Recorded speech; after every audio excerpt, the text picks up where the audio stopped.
आप वीओए पाकिस्तान देख रहे हैं। मिडल ईस्ट में सोचा जा रहा था कि ईरान और इसराइल की जंग खत्म हो गई है,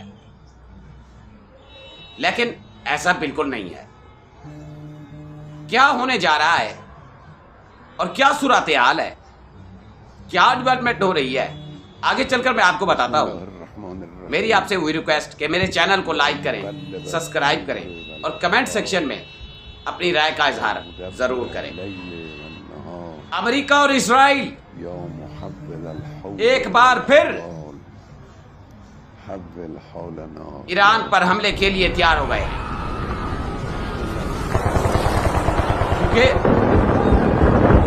आपने देखा कि जो इसराइल ने ईरान पर अटैक किया लास्ट दिनों, वो इतनी बड़ा अटैक था, इतनी बड़ा अटैक था क्योंकि इसराइल के जो मुखबिर हैं उन्होंने मुकम्मल डिटेल दी थी, मुखबरी की थी। उन लोगों की जो जर्नल थे, आर्मी के लोग थे, साइंटिस्ट थे, अहम शख्सियत थी। तो फिर इसराइल ने आकर टारगेटेड बमबारी की, ईरान के डिफेंस सिस्टम को जैम किया। उसके बाद उन्होंने आकर कार्रवाई की। तो पहले तकरीबन 12 से 20 घंटे ईरान अपने सिस्टम को ऑन करने में मसरूफ रहा, क्योंकि उनको पता भी नहीं लग रहा था कि कितनी बड़ा अटैक हुआ है।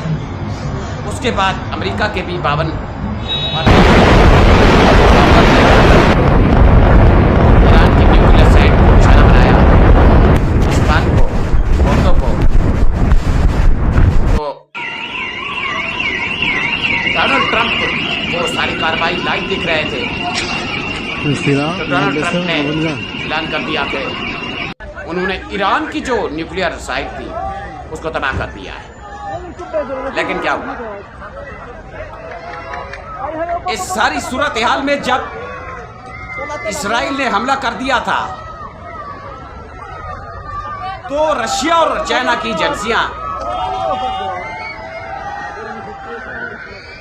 ईरान की सपोर्ट में खड़ी हो गई और उन्होंने फिर ईरान का डिफेंस सिस्टम ऑन किया।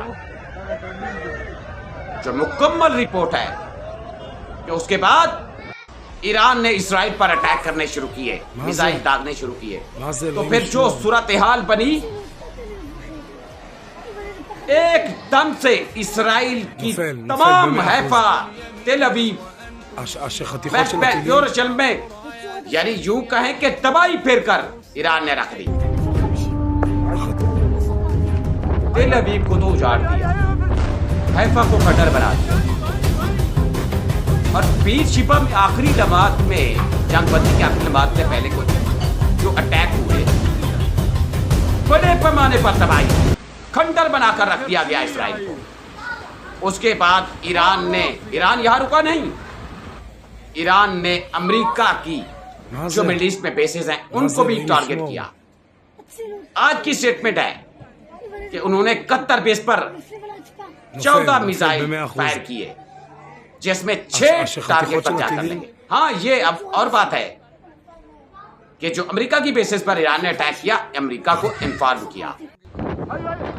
लेकिन अब सूरत हाल बड़ी गंभीर होने जा रही है, क्योंकि इसराइल और अमेरिका ने जो अचीव करना था, जो गोल हासिल करने थे, वो दोनों नाकाम हो गए।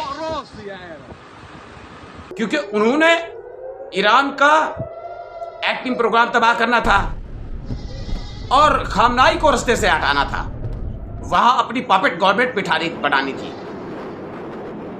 एक गवर्नमेंट जो पपेट तरीके से काम करे उसको बिठाना था। तो फिर ईरान ने जो जवाब दिया वो इतनी पावरफुल था, इससे अमेरिका और इसराइल के जमीन पांव से निकल गई।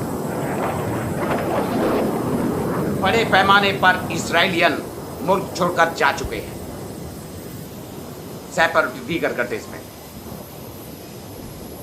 वेपन खत्म हो गए थे इसराइल के, अब बहुत बड़े पैमाने पर वेपन, कार्गो प्लेन जो है वो लेकर इसराइल पहुंच रहे हैं। यानी आर्जी तौर पर ट्रंप ने ये जंगबंदी कराई, यूं कहें कि थोड़ा वक्त दिया इसराइल की बर्बादी को देखकर नेतन्याहू को, ताकि अगर ये जंग लंबी जाती तो इसराइल ने तो तबाह हो जाना था, क्योंकि ईरान ने सबसे बड़ा हमला जो डेमोना की साइड है वहां पे करना था।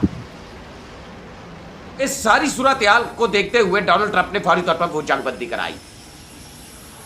अब कार्गो प्लेन इसराइल की तरफ आप ये विजुअल देख रहे हैं कि जा रहे हैं, बड़ी तादाद में जा रहे हैं, मिसाइल इकट्ठे किए जा रहे हैं। और अमेरिका के B-52 भी डिगो गार्सिया बेस पर, समुद्री बेस पर पहुंच चुके हैं। तो बड़े पैमाने पर नेतन्याहू, अब जो अहम खबर दे रहा हूं, नेतन्याहू अमेरिका का दौरा कर रहे हैं। वो किस सिलसिले में कर रहे हैं? जो ईरान पर अटैक हुआ उसके बाद जो मामलात आए सामने, उसको मद्देनजर रखा जाएगा और फिर जोरदार तरीके से ईरान पर अटैक किया जाएगा। यानी यूं कहूं कि ईरान पर एक बार फिर हमला होने जा रहा है। यह हमला इतनी बड़ा हमला होगा, इतनी बड़ा हमला होगा कि जो इसराइल ने सोचा है कि वो बहुत बड़े पैमाने पर ईरान पर ड्रोन, फाइटर और मिसाइल दागेंगे। नेतन्याहू चाहते हैं कि अमेरिका हर सूरत उसको बैक करे, इस जंग में मुसलसल इसराइल के साथ रहे। बहुत बड़ा ईरान पर अटैक किया जाए। इनका जो मेन मिशन है वो ईरानी सुप्रीम लीडर खामनाई को मारना है। ये हर सूरत में उसको मारना चाहते हैं। ईरान के एटमी प्रोग्राम को भी तबाह करना चाहते हैं। ये बिल्कुल रुकने वाले नहीं। ईरान पर अटैक तैयार हो गया है। नेतन्याहू अमेरिका के दौरे से जैसे ही वापस आएंगे या दौरे पर होंगे, ये मामला सामने आ रहे हैं कि फिर ईरान पर अटैक किया जाएगा। तो दूसरी तरफ ईरान ने भी कह दिया है, तो पहले तो उन्होंने बताकर अमेरिकी बेसिस को टारगेट किया, लेकिन इस बार वो बगैर बताए अटैक करेंगे। ईरान ने जितनी अरसा ये जंग बंदी हुई, बड़े पैमाने पर अपना काम दोबारा तेज कर दिया। मिसाइल बनाने के सिस्टम में तेजी के साथ मिसाइल बना रहे हैं, क्योंकि उनके पास मिसाइल कैपेसिटी है। और जिस तरीके से दुनिया को हैरान परेशान कर दिया ईरान ने, जो मिडिल ईस्ट के कंट्रीज थे जहां बेसिस थी अमेरिका की, उनको टारगेट किया, इसराइल को खंडर बनाया। बड़ी तादाद में लोग इसराइलियन मारे गए, जख्मी हुए। ईरान में तो जो नुकसान भी हुआ, लेकिन खामनाई भी बच गए। लेकिन इस बार जो सूरत हाल है वो डिफरेंट होने वाली है। और पहले ईरान ने, जैसे ईरान क्या हुआ है कि वो देख रहे हैं कि कौन सा कंट्री जो है वो ईरान की मुखालफत कर रहा है या अमेरिका की इसराइल की सपोर्ट कर रहा है। सारी सूरत हाल को मद्देनजर रखा जा रहा है। बहुत बड़े पैमाने पर ईरान में भी तैयारियां हैं, लेकिन मिडिल ईस्ट के लोग जो सोचकर बैठे थे कि ये जंग खत्म हो गई है, ऐसा बिल्कुल नहीं है। अमेरिका, इसराइल एक बार फिर ईरान पर हमले के लिए तैयार हो गए हैं, क्योंकि इसराइली आर्मी चीफ ने वाज़े कहा है कि वो ईरान को अटैक करेंगे। तो अब ईरान भी हर किस्म की जंग के लिए तैयार है। ये बड़ी खतरनाक जंग शुरू होने वाली है, बड़ी खतरनाक। आपने देखा कि कुछ दिन पहले रशिया के एक फिलासफर ने एक स्टेटमेंट जारी की थी कि न्यूक्लियर ये जंग होने जा रही है। व्लादिमीर पुतिन को उन्होंने आगाह किया था। तो इस सिलसिले में बहुत बड़ा खतरा मिडिल ईस्ट में मंडलाने जा रहा है। पहले फेज में जो भी हुआ, अब दूसरा फेज बहुत बड़ा खतरनाक बिल्कुल तैयार हो चुका है।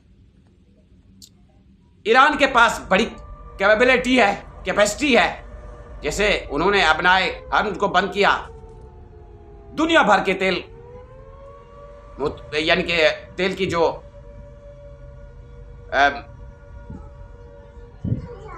प्लान थे, जहाज थे, बेड़े थे, वो रुके, इससे बड़ी खलबली मची। तो अब बहुत बड़े पैमाने पर खतरा ईरान पर मंडला रहा है। मिडिल ईस्ट में दोबारा जंग के बादल मंडलाने शुरू हो गए।